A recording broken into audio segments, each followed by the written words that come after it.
Hello everyone and welcome to instant biology by doctor Neela. जैसा कि आपको पता है कि मैं CUET में स्कोर बिग सीरीज़ बना रहा हूँ। इस सीरीज़ के अंदर हम ऑलरेडी 3 सब्जेक्ट्स के बारे में बात कर चुके हैं, जो कि है लाइफ साइंसेस आपका, और दूसरा सब्जेक्ट है आपका बायोकेमिस्ट्री, और तीसरा सब्जेक्ट है माइक्रोबायोलॉजी। इन तीनों सब्जेक्ट के बारे में हमने इम्पॉर्टेंट पॉइंट्स जो पार्ट बी सेक्शन के हैं वो सारे के सारे डिस्कस कर लिए। अब स्टूडेंट्स का जो रिक्वेस्ट थी वो है बायो इन्फॉर्मेटिक्स और प्लांट बायोटेक्नोलॉजी के बारे में। तो मैं आज की वीडियो में बायो इन्फॉर्मेटिक्स डिस्कस करने वाला हूँ और उसके बाद नेक्स्ट वीडियो में प्लांट बायोटेक्नोलॉजी के बारे में बात करूँगा। तो बायो इन्फॉर्मेटिक्स की अगर मैं बात करूँ तो क्या क्या चीज़ें हैं। सबसे पहले तो आपको इसका कोड देख लेना चाहिए कि इसका कोड क्या क्या है। तो जैसे कि आप अपनी स्क्रीन पे देख सकते हैं कि कोड जो है वो SCQP06 कोड है इसका बायो इन्फॉर्मेटिक्स का। अब अगर हम स्क्रॉल करें नीचे तो आपको यहाँ पे सिलेबस देखने को मिल सकता है। बायो इन्फॉर्मेटिक्स में सबसे पहले मैथमेटिक्स एंड स्टैटिस्टिक्स फाउंडेशन आ जाता है। देखिए, बायो इन्फॉर्मेटिक्स के पोर्शन में ये एक मसला है कि आपसे थोड़ा बहुत मैथ्स और स्टैटिस्टिक्स पूछेगा। अब डिपेंडिंग अपॉन आप किस एरिया में मैथमेटिक्स के इजी फील करते हैं वो एरिया तो ज़रूर पढ़ लीजिएगा, क्योंकि पूरा का पूरा एक यूनिट है। यहाँ पे आप देख सकते हैं यूनिट नंबर 1 जो है पूरा का पूरा आपका बायो इन्फॉर्मेटिक्स जो मैथमेटिक्स है और स्टैटिस्टिक्स है उसके ऊपर बेस्ड है। अब जैसे कि आप यहाँ पे अगर मैं इसमें कुछ चीज़ें आपको बताऊँ तो जैसे कि प्रोबेबिलिटी है, यहाँ से अगर क्वेश्चन आएगा तो आपको करने में कोई दिक्कत नहीं होनी चाहिए, ठीक। उसके अलावा ओपन सेट का जो कॉन्सेप्ट है उसमें कोई दिक्कत नहीं होनी चाहिए। इसके अलावा जो मैट्रिक्स है, मैट्रिसेस हैं, सब ग्रुप मैट्रिसेस वगैरह हैं, ये करने में कोई दिक्कत नहीं होनी चाहिए। तो डिपेंडिंग अपॉन, क्योंकि अब देखिए यहाँ पे एक और कॉन्सेप्ट है basics of binomial, Poisson and normal distribution, ये सब जगह पढ़ाया जाता है। तो डिपेंडिंग अपॉन आपको क्या आइडिया है या मैथमेटिक्स में आपको क्या क्या आप पढ़ते हैं उसके बारे में देख करके आप इसकी तैयारी कर सकते हैं। इसमें कुछ भी बताने जैसा नहीं है, बिकॉज मैं ये नहीं कह सकता कि आप इसमें बहुत ज़्यादा टाइम दो। अब जैसे कि अगेन मुझे यहाँ पे लाप्लास ट्रांसफॉर्मेशन दिख रहा है, ये पढ़ाया ही जाता है। तो आप इन टॉपिक्स के ऊपर ध्यान दें जो आप जानते हैं, जिनमें आप स्कोर कर सकते हैं। नए टॉपिक्स मुझे लगता है कि यहाँ पे चूज़ करने से आपको बचना चाहिए। अब आ जाते हैं role of chemistry in bioinformatics. अब देखिए, केमिस्ट्री, बेसिक केमिस्ट्री यहाँ पे है, बहुत ज़्यादा हाई फाई केमिस्ट्री नहीं है। जैसे कि अगर मैं बात करूँ तो यहाँ पे आपको एटॉमिक स्ट्रक्चर के बारे में ठीक से आइडिया होना चाहिए, पीरियोडिक टेबल की प्रॉपर्टीज़ के बारे में, केमिकल बॉन्डिंग, ये सारे टॉपिक्स जो हैं वो आपको ज़रूर पता होने चाहिए, क्योंकि ये कॉमन है। केमिस्ट्री और बायोलॉजी में हर जगह कॉमन है। अगर आप बायोकेमिस्ट्री में भी देखेंगे तो वहाँ पर भी मैंने आपसे बोला ही है कि केमिकल बॉन्डिंग पढ़ लीजिएगा। एटॉमिक स्ट्रक्चर और पीरियोडिक प्रॉपर्टीज़ आप NCERT की किसी किताब को उठा करके देखेंगे तो आपका काम वहाँ पे बन जाएगा। इसके अलावा केमिकल काइनेटिक्स, अब देखिए केमिकल काइनेटिक्स यहाँ पे पूछा जाता है, यहाँ से क्वेश्चन आता है, तो इसको ध्यान दीजिएगा। इसके अलावा स्टीरियो केमिस्ट्री, यहाँ से क्वेश्चन आ जाता है, जो आइसोमेरिज्म वगैरह का कॉन्सेप्ट है, कॉन्फिगरेशनल आइसोमेरिज्म यहाँ पे दिया भी हुआ है। इसके अलावा कॉलिगेटिव प्रॉपर्टीज़ से क्वेश्चन आता है, ये बात भी आपको देखनी पड़ेगी। इसके अलावा मुझे और ज़्यादा नहीं लगता यहाँ से कुछ और पढ़ने की ज़रूरत है। आपको इतनी चीज़ें तो मिनिमम पढ़ करके आपको जाना ही चाहिए। Chemistry, role of chemistry in bioinformatics. अब मैं आगे बढ़ता हूँ और देखिए बायोकेमिस्ट्री एंड मॉलिक्यूलर बायोलॉजी, ये पूरा का पूरा टॉपिक बहुत इंपॉर्टेंट है। और बीइंग बायोलॉजी या बायोटेक्नोलॉजी स्टूडेंट्स क्योंकि आप हैं, तो आपको ये पूरा का पूरा टॉपिक बहुत स्कोरिंग है, क्योंकि आप मैथमेटिक्स अगर पूरा नहीं पढ़ के जा रहे हैं और केमिस्ट्री वाला टॉपिक पूरा पढ़ के नहीं जा रहे हैं तो आपको ढूंढना पड़ेगा कि मुझे कहाँ कहाँ से ज़्यादा स्कोर करना है। अब देखिए, बायोकेमिस्ट्री एंड मॉलिक्यूलर बायोलॉजी से खूब भर भर के क्वेश्चन आते हैं। फॉर एग्जाम्पल देखिए, कार्बोहाइड्रेट्स एंड लिपिड्स, मैंने पहले भी बोला हुआ है, जो बायो मॉलिक्यूल्स वाला चैप्टर है उसमें सबसे ज़रूरी आपका प्रोटीन, अमाइनो एसिड्स है, ज़रूर पढ़ लीजिएगा। कार्बोहाइड्रेट, लिपिड्स, अब अमाइनो एसिड्स के बाद पेप्टाइड्स जो कॉन्सेप्ट है वो, इसके अलावा प्रोटीन का प्राइमरी, सेकेंडरी एंड टर्जरी जो स्ट्रक्चर, क्वाटरनरी स्ट्रक्चर होता है, ये भी बहुत इंपॉर्टेंट है। एक प्रोटीन दूसरे प्रोटीन से इंटरेक्शन किस तरीके से कर सकता है, ये भी बहुत इंपॉर्टेंट है। तो ये कुछ पॉइंट्स इंपॉर्टेंट है। अब अगर मैं बात करूँ न्यूक्लिक एसिड्स की, तो यहाँ पे RNA और DNA का स्ट्रक्चर ये बड़ा इंपॉर्टेंट है। DNA के जो अलग अलग फॉर्म्स हैं वो बहुत इंपॉर्टेंट है, A, B, Z टाइप का DNA जो है। इसके अलावा DNA कब डीनेचर होता है, कब रीनेचर हो जाता है, वो बहुत इंपॉर्टेंट पॉइंट है। ये सारी चीज़ें अब देखिए मैंने हमेशा जब भी मैं बायोकेमिस्ट्री की बात करता हूँ तो वहाँ पे मैं हमेशा बोलता हूँ प्रोटीन, अमाइनो एसिड और एंजाइम्स। यहाँ पे देखिए एंजाइम्स के ऊपर पूरा कुछ दिया हुआ है। एंजाइम्स छोड़ना मतलब आत्महत्या करने के बराबर है। अब देखिए activity of enzymes, cofactors यहाँ पे दिया हुआ है। Apart from that Michaelis Menten kinetics पता होना चाहिए, इनिबिशन काइनेटिक्स, एक्टिवेटर्स पता होने चाहिए, एक्टिव साइट और एंजाइम का एक्शन पता होना चाहिए।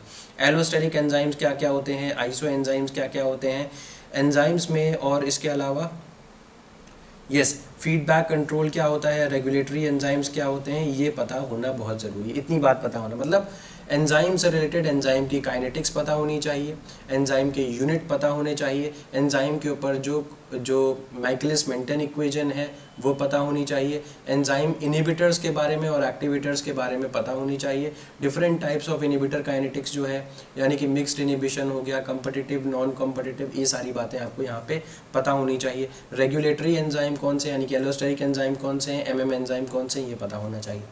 अगर कार्बोहाइड्रेट मेटाबॉलिज्म की बात की जाए तो देखिए ज़्यादातर पोर्शन रेस्पिरेशन वगैरह से रिलेटेड है। जैसे कि आप देख सकते हैं ग्लाइकोलाइसिस पूछा ही जा रहा है, ग्लाइकोलाइसिस के अलावा टीसीए साइकिल यहाँ पे पूछी ही जा रही है, ऑक्सीडेटिव फॉस्फोराइलेशन यानी कि इलेक्ट्रॉन ट्रांसपोर्ट सिस्टम पूछा ही जा रहा है। कार्बोहाइड्रेट मेटाबॉलिज्म में ग्लूकोन, अगर आपको ग्लाइकोलाइसिस पता ही है तो आपको ग्लूकोनियोजेनेसिस और ग्लाइकोजिनोलाइसिस और ग्लूकोनियोजेनेसिस ये सब पता करने में दिक्कत नहीं होगी, क्योंकि ये सारा का सारा कार्बोहाइड्रेट मेटाबॉलिज्म का ही पार्ट है। कार्बोहाइड्रेट मेटाबॉलिज्म ठीक से देखिएगा। इसके अलावा beta oxidation of fatty acid जरूर देख करके जाइएगा, very very very important. Beta oxidation of fatty acids, it is very important, इसको ज़रूर देख के जाइएगा, ठीक है। इसके अलावा अगर मेरे पास टाइम नहीं है तो मैं फिर अमाइनो एसिड का जो मेटाबॉलिज्म है उसको छोड़ भी सकता हूँ अगर मेरे पास टाइम नहीं है तो, लेकिन कार्बोहाइड्रेट्स और फैटी एसिड का मेटाबॉलिज्म मुझे ज़रूर पढ़ करके ही जाना है, ये बात हो गई। अब अगर मैं बात कर लेता हूँ माइक्रोबायोलॉजी और इम्यूनोलॉजी की। माइक्रोबायोलॉजी में मैंने माइक्रोबायोलॉजी सब्जेक्ट में डिटेल में माइक्रोबायोलॉजी डिस्कस किया था, यहाँ पे उतना डेप्थ में नहीं है। वायरसेस ज़रूर पढ़ करके जाना है। अब वायरसेस में जो क्लासिफिकेशन है यानी कि बाल्टीमोर क्लासिफिकेशन, उसको ज़रूर पढ़ करके जाना है।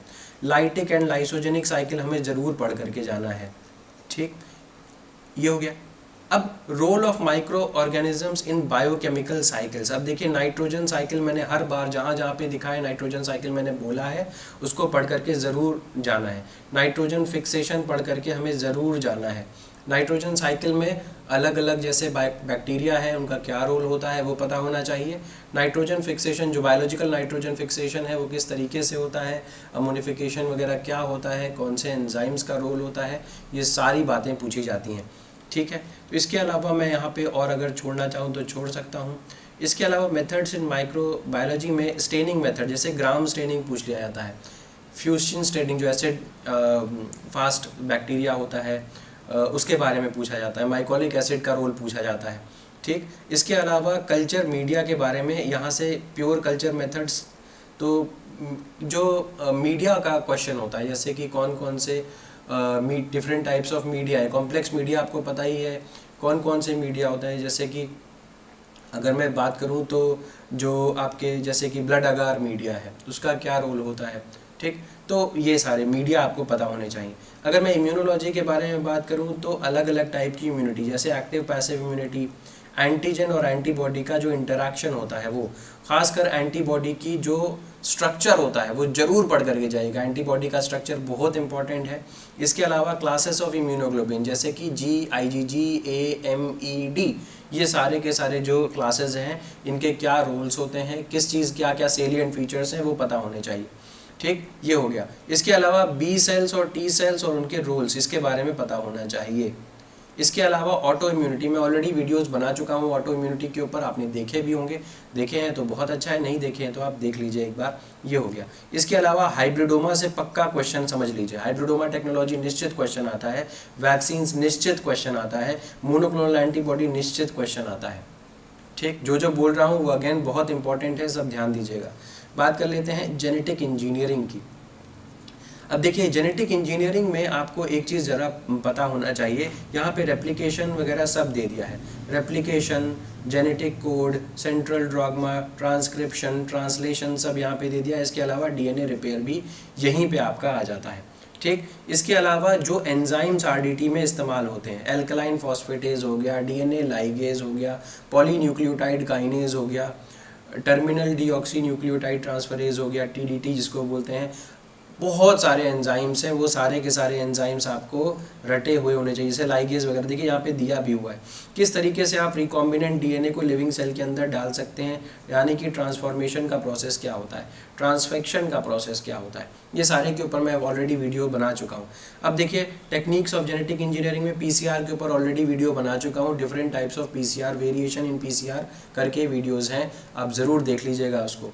मैक्सम गिलबर्ट सीक्वेंसिंग से निश्चित क्वेश्चन आ सकता है, सैंगर मेथड से निश्चित क्वेश्चन आ सकता है, ये बात ध्यान रखिएगा। ठीक, इसके अलावा ट्रांसजेनिक प्लांट्स एंड एनिमल्स से निश्चित क्वेश्चन आएगा। कौन कौन से ट्रांसजेनिक प्लांट्स एनिमल्स हैं, कौन से जीन्स ट्रांसफ़र किए गए। जैसे पूछा गया एक एग्जाम में कि जो बीटी कॉटन होता है उसमें जो जीन ट्रांसफ़र किया जाता है क्राई जीन, वो कहाँ से आता है। ठीक, इसके अलावा गोल्डन राइस जो है वहाँ पे कहाँ से जीन ट्रांसफ़र किया जाता है, ये सारी चीज़ें। अब बायोफिजिक्स है, देखिए बायोफिजिक्स अगेन हो सकता है बहुत सारे लोगों ने नहीं पढ़ी हो, लेकिन इसमें से भी आपको अपने जो एरिया, स्कोरिंग एरिया है, वो आपको चूज़ करना चाहिए। जैसे कि सिमुलेशन वगैरह मुझे पता है कि बहुत सारे लोगों ने नहीं पढ़ा होगा, लेकिन फिर भी एब्जॉर्प्शन स्पेक्ट्रोस्कोपी हम ज़रूर पढ़े होंगे। मैं ऑलरेडी वीडियो भी बना चुका हूँ जिसमें Beer Lambert law, colorimetric to spectrophotometric, ये सब हमने पढ़ा है। इसके अलावा UV visible fluorescence, atomic absorption, IR, Raman, ये सारी चीज़ें हम लोगों ने पढ़ रखी होती हैं। इसके अलावा x ray, CT scan, ECG, EEG, NMR, ये सारे मेथड्स हमने पढ़ रखे होते हैं।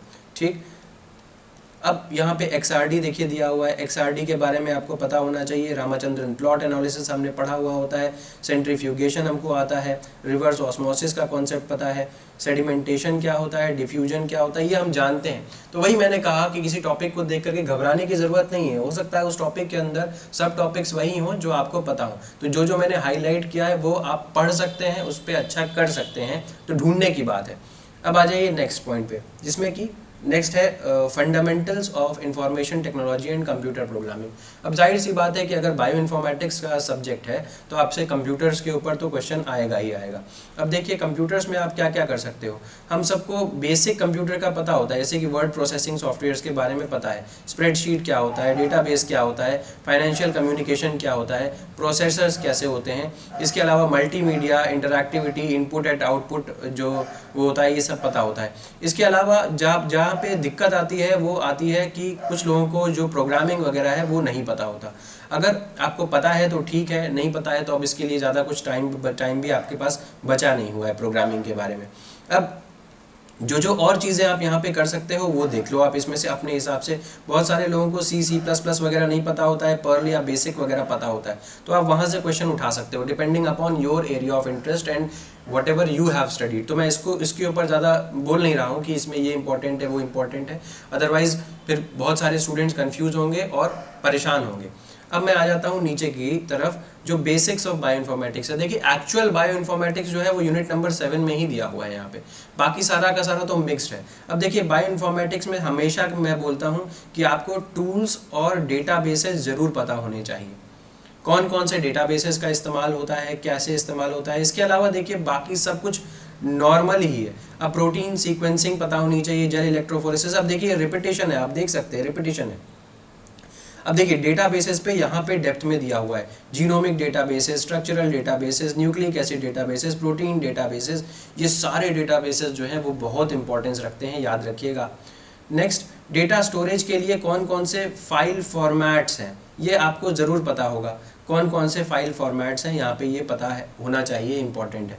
अब सीक्वेंस के अलाइनमेंट के बारे में, कौन कौन से अलाइनमेंट के तरीके हैं, ये पढ़ाया ही जाता है। जैसे कि सीक्वेंसेस यहाँ पे इंट्रोड्यूस किया है, उसके बाद डायनेमिक प्रोग्रामिंग है, लोकल अलाइनमेंट है, ग्लोबल अलाइनमेंट है, ये पूछा जाता है। ज़्यादातर पूछा जाता है कि ब्लास्ट किसके ऊपर बेस्ड है, कौन सी उसके पीछे एल्गोरिथम काम करती है, ब्लास्ट में कौन सा जो मैट्रिक्स है वो इस्तेमाल किया जाता है। जैसे कि आपको पता होगा कि अलग अलग टाइप के मैट्रिसेस यूज़ होते हैं, है ना। तो कौन सा टाइप का जो मैट्रिक्स है वो ब्लास्ट के अंदर इस्तेमाल किया जाता है, ये आपको पता होना चाहिए। अब इसके अलावा जो जीन एक्सप्रेशन देखिए दिया हुआ है यहाँ पे, यहाँ से बायो इन्फॉर्मेटिक्स नहीं है, बेसिकली ये मॉल बायो की बात हो रही है। जीन एक्सप्रेशन हो गया, जीन एक्सप्रेशन में SNP क्या होता है, EST क्या होता है। इसके अलावा जीन एक्सप्रेशन में हम भी बात कर सकते हैं कि ओपरॉन मॉडल बेसिकली, है ना, ओपरॉन वगैरह आपको पता होना चाहिए। तो ये कुछ मेन फीचर्स हो गए जो मुझे लगता है कि आपको बायो इन्फॉर्मेटिक्स में ज़रूर पढ़ करके जाने चाहिए। इसके अलावा बहुत सारी चीज़ें मैंने नहीं बोली हैं, क्योंकि मुझे लगता है कि बायो इन्फॉर्मेटिक्स ऐसा टॉपिक है कि उसमें बहुत सारी चीज़ें बहुत पिक्यूलियर हैं, बहुत सारे स्टूडेंट्स ने नहीं पढ़ी होंगी, बहुत सारे स्टूडेंट्स ने पढ़ी होंगी। तो जो यूनिट नंबर 5 है, यूनिट नंबर 6 है और यूनिट नंबर 7 है, इसको आप अपने हिसाब से देखिए। जो जो चीज़ें मुझे हाईलाइटेड लग रही थी वो मैंने आपको बता दी। ठीक, तो ये हो गया बायो इन्फॉर्मेटिक्स का। नेक्स्ट वीडियो में मैं प्लांट बायोटेक्नोलॉजी की बात करूंगा। उम्मीद है ये वीडियो आपको पसंद आया होगा। अगर पसंद आया है तो इसे लाइक करिए, मेरे चैनल को सब्सक्राइब करिए, बेल आइकन को दबाना मत भूलिएगा और अपने फ्रेंड्स के साथ ज़रूर शेयर करिएगा। Thank you so much, have a good day.